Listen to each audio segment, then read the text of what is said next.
बिस्मिल्लाहिर्रहमानिर्रहीम। अस्सलामुअलैकुम। Welcome to my food facts. कैसे हैं आप सब? अल्लाह पाक से दुआ है कि आपको अपने प्यारों के साथ खुश और आबाद रखे और आप पर अपनी रहमत का साया बनाए रखे। आज मैं बना रही हूँ कैरी का शरबत।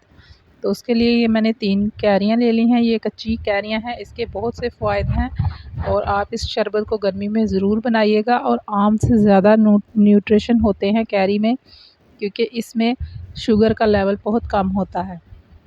तो सबसे पहले हम इसके छिलके उतार लेंगे और छिलके आपने बहुत कम उतारने हैं, क्योंकि छिलके के बिल्कुल साथ साथ इसके न्यूट्रिशन होते हैं और वो फिर मोटा छिलका उतारने से ज़ाया हो जाते हैं।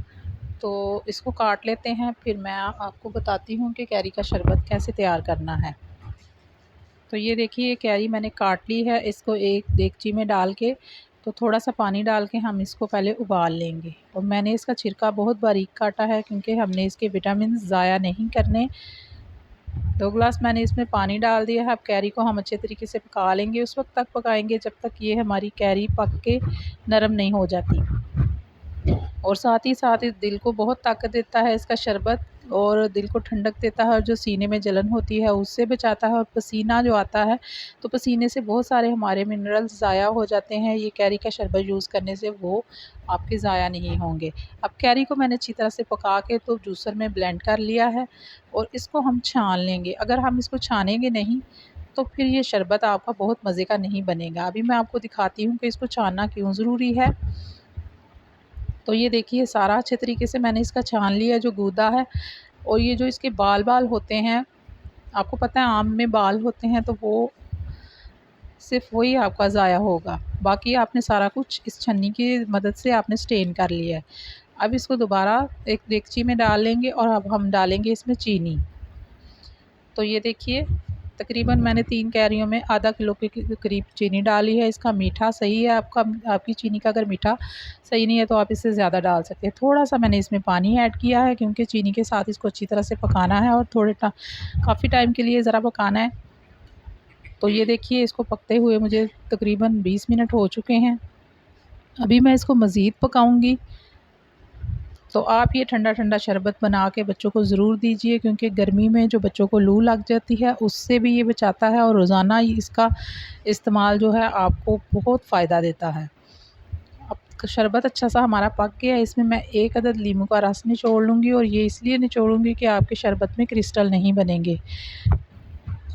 शरबत बहुत थोड़ा है, इसलिए मैंने इसमें 1 लीमू निचोड़ा है। इसमें मैं कोई दूसरा सिट्रिक एसिड ऐड नहीं कर रही। तो शरबत ठंडा हो गया रूम टेम्परेचर पे। अब मैं 2 ग्लासों में डाल रही हूँ शरबत, फिर बाद में इसमें पानी डालूँगी और मैं 2 तरह का शरबत बनाना दिखाऊँगी आपको। ये देखिए, इसमें बाकी का मैंने पानी ऐड किया है। और अब इसमें डालना है हमने थोड़ा-सा काला नमक और भुना हुआ ज़ीरा, जो कि मैंने पीस के रखा हुआ है। इसका टेस्ट इसके अंदर सोने पे सुहागा का काम करता है और आपने ये ज़रूर डालना है, इसके बगैर इसका मज़ा नहीं आता। बहुत ही मज़े के फ्लेवर वाला कैरी का शरबत तैयार है। और साथ में ये जो मैंने दूसरे गिलास में डाला है, इसको अगर ट्विस्ट करना है इस शरबत को, तो फिर आप इसमें थोड़ा-सा कोई भी सोडा डाल सकते हैं। थोड़ा-सा मैंने पुदीना काट के डाल दिया। तो कैरी सोडा इसी तरह से आप बना सकते हैं। दोनों ही शरबत बहुत मज़े के हैं, बहुत ही फ़ायदे के वाले हैं। तो आप ज़रूर बनाइएगा, लेकिन बच्चों को आप सादे तरीके से ही दें, क्योंकि उस तरह से ज़्यादा फ़ायदा देगा उनको। तो मुझे उम्मीद है आज की वीडियो आपको बहुत पसंद आई होगी। ज़रूर बना के इस्तेमाल करिए। तो आप रखिए यूँ ही ख़याल अपने प्यारों का, अच्छी सी डिशेज़ बना के मुझे रखिए दुआओं में याद। हज़रत अली रज़ी अल्लाह ताला अन्हो फरमाते हैं, अगर तुम इस वक्त मुस्कुरा सकते हो जब तुम पूरी तरह टूट चुके हो, तो यकीन जानो दुनिया में तुम्हें कोई भी नहीं तोड़ सकता। सुभान अल्लाह।